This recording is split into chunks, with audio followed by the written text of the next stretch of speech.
राबित खान सुंदराणी सां उनजी घरवारी वफ़ात ते फातिहा करणु, उनजे दुख में असां सभु शरीक आहियूं। पार्टी जे हवाले सां आया आहियूं। तव्हांजो सुवाल लॉ एंड ऑर्डर या जेको हिते क़बाइली झेड़ा आहिनि या जेको सिचुएशन आहे हिननि कश्मीर थियो, जैकाबाद थियो, घोटकी थियो, सखर थियो, शिकारपुर थियो, इन्हनि ज़िलनि जे हवाले सां बिल्कुलु सही आहे। हालात पहिरीं बि ख़राबु हुआ, वरी जॾहिं असांजी गवर्नमेंट हुई पोइ उनजे मां ईअं कोन चवंदुसि की तमामु सुठा हालात आहे, पर उनजे आख़िरी 6 महीननि में हालात ख़राबु थियणु शुरू थिया हुआ। वरी जेकी केयरटेकर सेटअप आई 6 महीना, उन में का बहितरी न आई। उन वक़्त में असांखे त इल्ज़ाम लॻंदो न बसि सियासी माण्हू आहिनि, सियासी मसइलियतूं आहिनि, हिननि खे उन 6 महीननि में त का अहिड़ी सियासी मसइलियत न हुई। उन वक़्त में सिचुएशन अञा ख़राबु थी, न रुॻो हिननि ज़िलनि में पर सॼे सूबे में ऐं सॼे शहरनि में। हींअर महीनो थियो आहे हुकूमत खे आहे, असां इन खे ॾिसंदे ई असां हिकिड़ो फुल टाइम होम मिनिस्टर बि मुक़ररु कयो आहे त जीअं उनखे ख़ासि तौर ते ॾिसे चीफ मिनिस्टर जी मदद करे इन लॉ एंड ऑर्डर खे बहितर करण लाइ। कोशिशि इहा आहे त जल्द सां जल्द इहो जेको हिन जी जड़ आहे, तव्हां बिल्कुलु सही चयो त हिन जी हिकिड़ी वॾी जड़ आहे क़बाइली जहिड़ा जेके हलनि था पिया। उनजी वजह सां हथियार तमामु घणो हिते अची वियो आहे।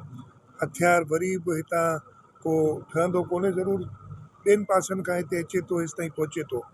सो police, rangers, civil arm forces ऐं फ़ौज जी मदद सां इंशाअल्लाह ताला कोशिशि कंदासीं त जल्द सां जल्द हिते अमन अमान बहाल थिए, हिन इलाइक़े जे माण्हुनि खे सुख जो साह खणी सघनि। ऐं हुकूमत बिल्कुलु इन ॻाल्हि सां ख़बर आहे त इहो हिकिड़ो वॾो इशू आहे, हिनखे रिज़ॉल्व करणो पवंदो। बिल्कुलु हमारी पुलिस ने शादी भी ली है। हमने जब गवर्नमेंट थी पहले उस वक्त भी जो मिलिट्री ग्रेड वेपन्स हैं उसके लिए दरख्वास्त की थी फेडरल गवर्नमेंट से। थोड़ी सी वहाँ पे रिलक्टेंस थी वो देने में। हम दोबारा उस पर बात करेंगे कि मिलिट्री ग्रेड वेपन्स दिए जाए। हम तो चाह रहे हैं कि हमें मदद भी हो। जो जदीद असला अगर आप समझते हैं कि पुलिस में वो कैपेसिटी नहीं है उसको इस्तेमाल कर इन डाकुओं को ख़त्म करने के लिए कैसा ऑपरेशन किया जाए कि ये ख़त्म हो सके जल्दी।